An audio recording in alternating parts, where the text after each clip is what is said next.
আজকে সকালবেলায় চিনি ট্রেনে চেপে বেরিয়ে পড়েছে দাদা ভাইদের বাড়ি যাওয়ার উদ্দেশ্যে।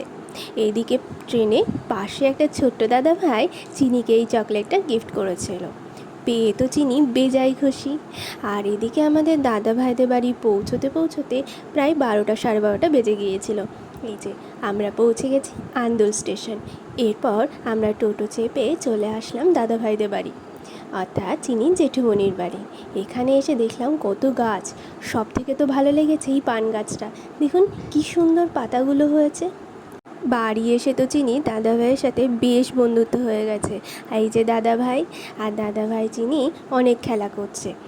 আর এদিকে চিনির জেঠিমণি মাংসটা কষাচ্ছিল, বেশ গন্ধ বেরোচ্ছিল আর ইয়াম্মিও হয়েছিল খুব। জেঠিমণিও হাই করে দিল। আর দুষ্টু চিনি এত দুষ্টু হয়ে গেছে, পান পাতা ছিঁড়ে এনেই খেলা করছে। আমি তো একটা গাছ বাড়িও এনেছি লাগাবো বলে।